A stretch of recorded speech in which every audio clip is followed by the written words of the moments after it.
Comment préparer une chanson? Les 5 étapes indispensables. Bonjour à tous, je suis ravie de vous retrouver sur cette nouvelle vidéo sur ma chaîne pour que nous allions explorer un nouveau sujet. Aujourd'hui, comment préparer une chanson? Très souvent, vous allez vous retrouver en face d'une chanson, vous allez vous dire « Mamma mia, comment je vais préparer ça ?» Et il y a des paroles, et parfois il y a de l'anglais, et parfois du rythme et de la mélodie, et plein quoi aux caisses. Et vous vous dites « Mais comment faire ?» Vous êtes submergé, et charge mentale, etc., etc. Et finalement, vous vous dites « C'est pas grave, j'y vais en impro, j'y vais en freestyle, j'ai du talent, j'en ai pas, c'est pas grave. » Tout chousse. Mauvaise idée, très mauvaise idée. Rassurez-vous, aujourd'hui on va voir ça ensemble, on va voir les étapes clés. Donc, véritablement, suivez mes étapes parce que ça va vous changer la vie. Avant de commencer, j'aimerais juste me présenter, je m'appelle Elena Hurstel, je suis votre coach vocal depuis 2013 pour faire de votre voix votre allié numéro 1, votre allié. La voix où vous avez toujours confiance, la voix qui est là, qui vous représente, qui est forte, qui est comme vous le voulez, pour vous représenter, pour être votre meilleur allié, votre meilleur ami, si je peux dire.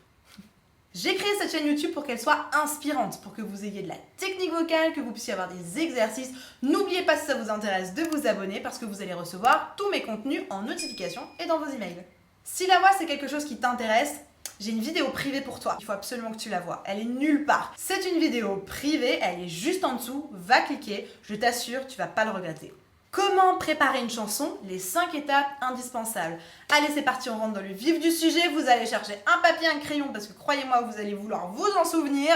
Et c'est surtout des étapes clés que j'ai besoin que vous appliquiez pour avoir du résultat. On veut du résultat. On n'est pas là pour se tourner les pouces. On n'est pas juste là pour regarder, entendre le son de ma voix, me dire bonjour. On est là parce qu'on a une problématique, qu'on veut la résoudre. Et on est là pour avoir de l'action et de l'efficacité. Un papier, un stylo, et c'est parti, on rentre dans le vif du sujet. Première chose, la lecture. Encore une fois, ça paraît complètement bateau, complètement oui, non mais d'accord Elena, évidemment. Oui, mais vous ne le faites pas assez. Ou alors vous me faites une espèce de lecture en diagonale, non, non et encore non. J'ai un groupe Facebook qui s'appelle Training Vocal. Et dans ce training vocal, dans ce groupe de challenge et de bienveillance, j'avais lancé un challenge sur Shallow.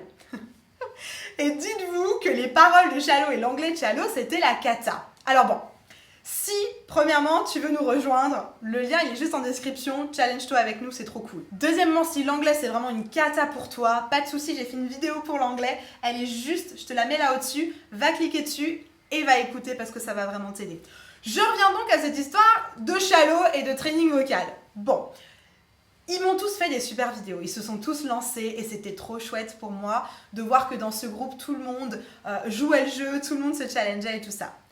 Mais l'anglais, ça allait pas du tout. Et c'était même pas une question de travailler l'anglais, c'était une question de lecture. Pendant un live, parce que je fais 2 lives par semaine dans ce groupe Facebook, pendant un live, je leur dis bon, ok, aujourd'hui, on va préparer l'anglais, on va préparer le fait de savoir lire l'anglais parce que ça va pas le faire. Donc, ça vous paraît bateau, mais en fait, la lecture, c'est bien plus que simplement le lire. Qu'est-ce que je veux dans la lecture? La prononciation. C'est très important. Que ça soit en français, en anglais ou dans n'importe quelle autre langue, il faut que votre prononciation, elle soit impeccable. Prononciation, je vais y arriver. Vous avez vu, c'est comme « je suis passé chez Soch ». Je suis passé chez Soch, ça marche pas. Je suis passé chez Soch, ça marche pas. Je suis passé chez Soch. Je suis passé chez Soch. Je suis passé chez Soch, etc. Il faut que vous vous entraîniez. Un chasseur sachant chasser. Je vous la fais pas, vous connaissez très bien l'histoire. Qu'est-ce que c'est lire? C'est lire de manière fluide, lire avec des consonnes, lire de manière impeccable pour que vous n'accrochiez pas sur les mots. C'est super important, véritablement. Prenez donc le temps, phrase par phrase, lentement, de mâcher vos mots, de bien placer votre prononciation avant de passer à l'étape d'après. Marquez-moi en commentaire ceux qui ont l'habitude de chanter en yaourt, parce que je suis sûre qu'il y a une team yaourt, on va lancer un hashtag, le hashtag team yaourt. C'est le moment, mettez-moi un commentaire si vous faites partie de cette team-là. Perso, moi ça a été le cas pendant très longtemps, donc je vous promets que je vous en veux pas, et croyez-moi, vous êtes loin d'être les seuls. Deuxièmement, le sens du texte. C'est super important, que ça soit en anglais avec la traduction, mais surtout après la traduction ou après que vous ayez compris votre texte en français, c'est la paraphrase. Qu'est-ce que ça veut bien dire? C'est super important que vous alliez creuser loin, loin, loin dans ce que ça veut dire. D'accord? Parce que forcément, des paroles pour une personne ou pour une autre, ça va vouloir dire autre chose, ça aura un autre impact. Et ça va préparer votre interprétation.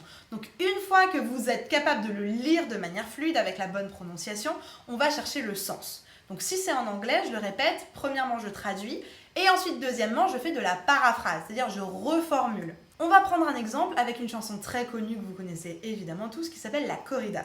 Cette chanson, moi c'est une de mes préférées, Cabrel, je l'aime vraiment beaucoup. Donc on va prendre la première phrase de cette chanson qui dit « Depuis le temps que je patiente dans cette chambre noire, j'entends qu'on s'amuse et qu'on chante au bout du couloir. » Alors il y a deux solutions. On peut évidemment se mettre dans le décor. Depuis le temps que je patiente dans cette chambre noire, bon, c'est quelqu'un qui est dans un endroit qui n'est pas très éclairé, il est tout seul, il attend, ça fait des plombes, bon d'accord.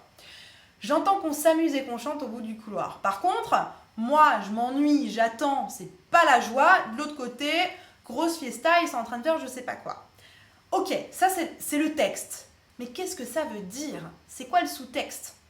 C'est quoi le sous-texte? Quelle est l'émotion? Quel est le sentiment? Par exemple, pour moi, depuis le temps que je patiente dans cette chambre noire, pour moi, là-dedans, il y a la notion que je sais qu'il va m'arriver un truc.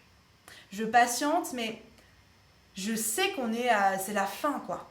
Je sais que il va se passer un truc pas très clair, quoi. C'est pas, dans la vie de tous les jours, c'est pas normal qu'on vous enferme dans un endroit sans lumière et que vous attendiez, c'est un peu un truc de psychopathe, on est bien d'accord. C'est pas vous êtes dans votre chambre tranquille en train de manger des Smarties, quoi. Il se passe vraiment un truc. Donc voilà, ça il faut que vous l'ayez compris. Il faut que vous alliez creuser dans la profonde symbolique de ce qui se passe, des paroles, et pas juste depuis le temps que je patiente dans cette chambre noire, je prends le métro, rien à voir. C'est pas que vous êtes c'est une situation qui est pas normale. Donc allez creuser là-dedans. Et ensuite, j'entends qu'on s'amuse et qu'on chante au bout du couloir. Alors oui, j'ai compris, on s'amuse, on chante, ils s'éclatent de l'autre côté. D'accord, mais allez plus profond que ça.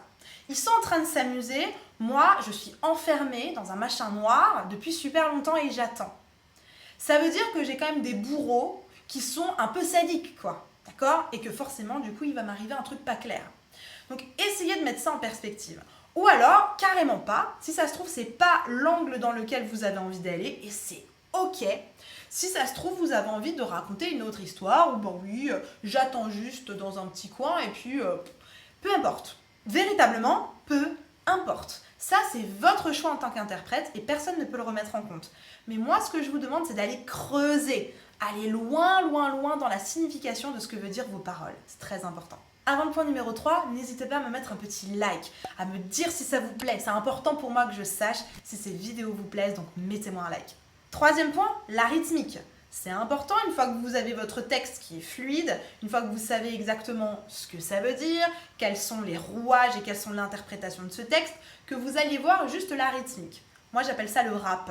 On va juste un tout petit peu rapper, entre guillemets, la chanson. Si je prends comme exemple la chanson Aux Champs-Élysées que vous connaissez évidemment tous. Prenons le refrain qui fait Aux Champs-Élysées, dadam, dadam, Aux Champs-Élysées, dadam, dadam. J'enlève la mélodie, ça me donne Aux Champs-Élysées, pa-da-pa-pa-pa, Aux Champs-Élysées, pa-da-pa-pa-pa. D'accord? Très important de décomposer d'abord la rythmique pour être sûr que vous soyez bien au bon endroit. Ce que je vous conseille aussi, c'est de mettre ce qu'on appelle des pulsations. Ceux qui ont fait de la musique, comme moi au conservatoire, vous savez très bien de quoi je veux parler. L'idée est de mettre des petits bâtons. Qu'est-ce que c'est une pulsation? C'est un repère rythmique. Je vais mettre des petites pulsations en dessous des syllabes de là où tombe, montant ma pulsation. C'est-à-dire Aux Champs-Élysées, ta-ka, ta-ta-ta, Aux Champs-Élysées, ta-ka, ta-ka, ta. D'accord? Donc là, il y a le Aux Champs-Élysées, pa-pa, pa-pa, pa. D'accord? Vous voyez, donc il faut mettre les bâtons en dessous de ça. Aux Champs-Élysées, ta-ka, ta-ka, ta. Aux Champs-Élysées, ta-ta-ta-ta-ta, etc. Et vous pouvez continuer au soleil, sous la pluie, à midi ou à minuit. Il lit à tout ce que vous voulez aux Champs-Élysées, etc. Ok? Donc faites votre rythmique, décomposez votre rythmique. Vraiment, décomposez-la de la mélodie pour l'instant et mettez vos petites barres de pulsation sous les syllabes qui tombent sur le temps. Quatrième étape, la mélodie. C'est à cet endroit-là qu'on va commencer très doucement à mettre des hauteurs, etc. J'en ai déjà parlé dans une vidéo, je vous la mets juste ici. C'est une vidéo où je vous explique véritablement comment il faut faire pour décomposer la mélodie d'une chanson. On ne va pas en reparler aujourd'hui. Si véritablement ça vous intéresse, la vidéo, je vous la mets juste ici. Donc on va décomposer la mélodie. Je reprends aux Champs-Élysées. Aux Champs-Élysées, aux Champs-Élysées. D'accord? Essayez d'aller doucement, d'aller décomposer votre mélodie pour savoir quand ça descend, quand ça monte, etc. On le refait. Aux Champs-Élysées. Et volontairement enlevez le rythme, il n'y a pas de rythme. Aux Champs-Élysées, aux Champs-Élysées, par exemple. Et ensuite, une fois que ça marche, je peux remettre ma rythmique. Aux Champs-Élysées, ta ta ta ta ta. Aux Champs-Élysées, ta ta ta ta ta, etc. Décomposez bien votre mélodie en les mettant au bon endroit, si ça monte, si ça descend, des petites flèches ou des petits paliers, comme je vous l'explique dans la vidéo que je vous ai montrée juste avant. Cinquième étape, très importante, c'est le choix de la couleur. Si je prends encore une fois aux Champs-Élysées, je peux la chanter de plein de manières différentes. Je peux chanter aux Champs-Élysées, na na na na, quelque chose de très léger, de très doux, de très nuageux. Vous y mettrez l'adjectif qui vous convient. Mais voilà, on peut la chanter de cette manière-là. Je peux aussi décider de la chanter sur aux Champs-Élysées, la la la la, aux Champs-Élysées, etc. On peut faire un mix. Aux Champs-Élysées, la la la la la, aux Champs-Élysées. C'est un peu bizarre, hein, mais je peux le faire. C'est vous qui choisissez, vous êtes maître de votre voix, vous êtes, j'aime dire ça, vous êtes le directeur artistique de votre voix, c'est vous qui choisissez. Cette dernière étape, c'est ça, c'est de choisir exactement le timbre, quelle est la couleur que vous avez envie de mettre sur votre chanson. Et très souvent, c'est la première étape. Et souvent, cette étape, c'est un peu celle qui passe à la trappe. Parce que, soit on n'a pas le temps, soit on se dit, de toute façon, ma voix, je ne sais pas la maîtriser, le timbre, je ne sais pas ce que c'est. Donc du coup, ça passe un peu à la trappe et on laisse un peu ça tomber.